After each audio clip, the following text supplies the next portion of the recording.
कृपा का क्या है भरोसा।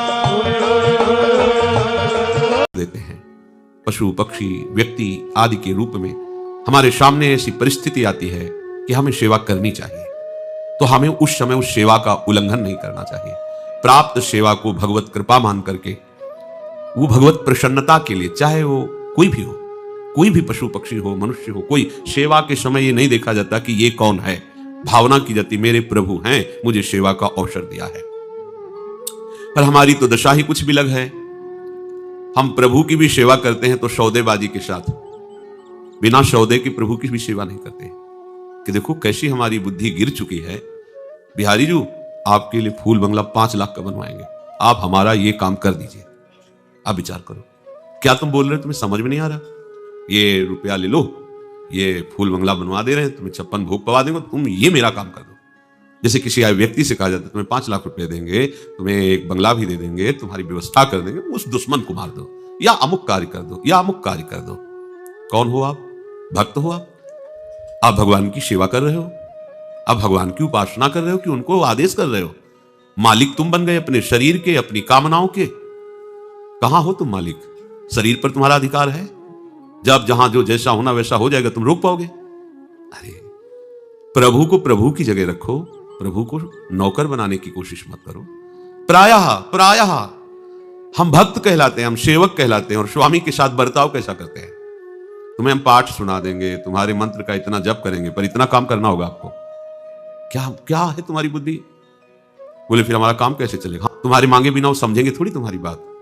हरे अनंत माताओं में वात्सल्य समुद्र प्रभु का एक अंश विराजमान है। अनंत माताओं में वो अपने प्राणों की बाजी लगा करके अपने सेवित पुत्र की रक्षा करेगी।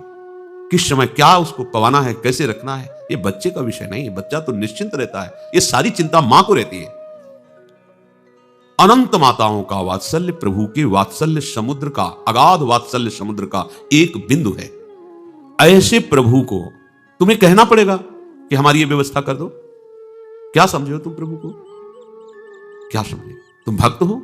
विचार करना। देखो ये सत्संग है, अगर आप इसे ठीक से श्रवण करेंगे, मनन करेंगे, तो आप बहुत जल्दी जो साधनाओं से काम नहीं बनता वो इससे बन जाता है।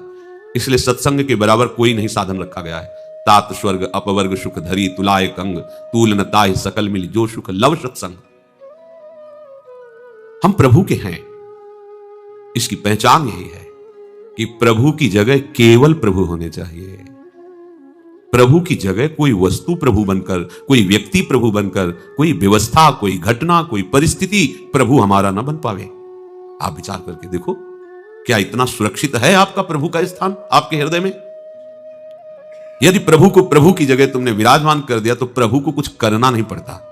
अनंत शक्तियां हाथ जोड़े खड़ी रहती हैं, बिना आदेश के, बिना इशारे के हजारों शक्तियां उस उपासक की रक्षा और उसकी व्यवस्था करने लगती है। विश्वास कीजिए, यह सब प्रभु को आदेश नहीं करना पड़ता, अपने आप सब व्यवस्था होती रहती है। किसी चोर को दंड देने के लिए राष्ट्रपति का शासन लागू नहीं होता, राष्ट्रपति का फोन नहीं आता कि इसको पीटो, नहीं आता। अनंत शक्तियां अपने आप सब कार्यरत हैं। जहां आप प्रभु की शरण में होकर विश्वास करके अपनी बिल्कुल चिंता छोड़ दी, प्रभु का केवल चिंतन तुम्हारा कार्य है। भगवान की मांग है, वो चाहते हैं तुम्हें करना पड़ेगा। अनन्य चिंतयन्तो माम, बस इतना तुम्हारा कार्य है।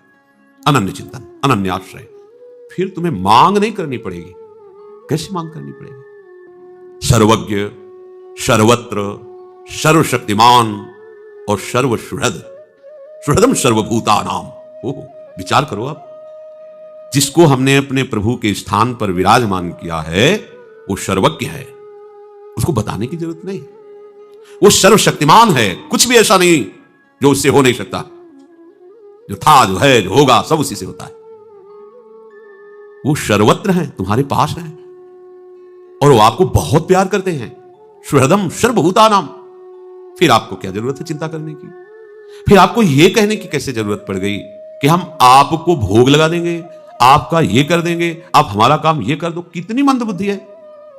ऐसे सर्व समर्थ स्वामी से काम करवाना चाहते हो? अरे ये आपका काम नहीं, उन्हीं का काम है। ये सृष्टि उन्हीं की है, उसी सृष्टि में तुम भी एक हो, वो सब कुछ देख रहे हैं। तुम जो गलती कर रहे हो, अभिमान कर रहे हो, कर्तृत्व भोक्तृत्व भाव रख रहे हो, यही तुम्हारी समस्या है। इस समस्या से उठो। एक आदमी ट्रेन के डिब्बे में दौड़ रहा था, इधर से उधर इधर से उधर। एक बैठा विवेकी पुरुष देखा, अरे भाई क्यों दौड़ रहे हो? बोले हमें अमुक स्टेशन जाना है। अरे बोले तू बैठ जा, ट्रेन चल रही है, तू तो आराम से बैठ जा। बस ऐसे ही ये सृष्टि चक्र चल रहा है, तुम्हारे चला थोड़ी चल रहा है। काल चक्र घुमा रहा पूरी सृष्टि को, उसी में तुम घूम रहे हो। अब तुम घूमना बंद करो, पिस जाओगे इस घूमने में। बैठ जा आश्रय लेकर प्रभु का। जो प्रभु आज्ञा कर रहे हैं वैसी चेष्टा उन्हीं के बल से करो। कोई भी चाह प्रभु से मत करो। वो सब जान रहे, बिना मांगे अन मांगे आगे आवेगो जीव पल लागे पल को, श्री स्वामी हरिदास जी महाराज कह रहे। तुम्हें तो केवल हरि भज छाणी न मान नर्तन को, मति बंछय रे तिल तिल धन को, अन मांगे आगे आवेगो जीव पल लागे पल को। हरि प्रतिपल तुम्हें केवल भजन करना है। भजन करने वाले के जीवन में प्रभु की कृपा कवच बनकर के उपस्थित हो जाती है। कोई उसे बाधा नहीं पहुंचा सकता, किसी भी तरह की आंतरिक न बाह्य। और प्रभु की कृपा कामधेनु बनकर के उसके पास रहती है। जहां जो आवश्यकता होती है वो बहुतायत, जिधर देखो बहुतायत, क्योंकि साक्षात भगवत कृपा वहां विराजमान है। इसे आप ऐसा ना कहें कि ये तो किसी महापुरुष के पास होती होगी, नहीं। भगवान के वचन की सत्यता है और वो कह रहे सब पर मोरी बराबर दाया। लो प्रभु कह रहे, मानो ना ये बात, सब पर मोरी बराबर दाया। मैं सबको प्यार करता हूं, बराबर प्यार करता हूं, तो मेरे को समझ में क्यों नहीं आ रहा? क्योंकि दया का उल्टा करो, याद। तुम प्रभु को अपनी याद में नहीं बसाए, संसार को बसाए हो, इसलिए उनकी दया को तुम नहीं समझ पा रहे हो। तुम याद में हो तो उनकी दया का प्रतिपल तुम्हें अनुभव होगा। उपासक, ये श्लोक बड़ा महामहिम है जो भगवान कह रहे हैं। जब तक ये बात नहीं आती तब तक उपासना रंग नहीं लाती। चराचर जगत मेरे भगवान का स्वरूप है। जैसे हम अपने शरीर के सुख दुख का अनुभव करते हैं, ऐसे सामने आए हुए जो भी व्यक्ति, पशु पक्षी, कोई भी, किसी को भी कष्ट है तो हम अगर कर सकते हैं, हमारे में है, तो हम उसकी उस दुख दूर करने की चेष्टा करेंगे, उसको सुख पहुंचाने की भावना में रहेंगे। पर यह तभी हो सकता है जब हम प्रभु को लेके चलेंगे, अन्यथा नहीं कर सकते। महापुरुषों ने संकेत किया है, कहां कहां किस तरफ जा रहा, पथिक पंथ की ओर निहार, शीघ्र संभल जा लक्ष्य ठीक कर, सावधान हो चाल सुधार। कहां कहां, कहां जा रहा है, किधर जा रहा है, जाना किधर है तुझे पता है, तेरा लक्ष्य क्या है तुझे पता है। कहां कहां किस तरफ जा रहा, पथिक पंथ की ओर निहार, शीघ्र संभल जा लक्ष्य ठीक कर, सावधान हो चाल सुधार। भूला मार्ग सदन निज भूला, भूला बोध रूप अविकार, भूल गया सर्वस्व सदा, प्रिय रूप नित्य सत सुख आगार।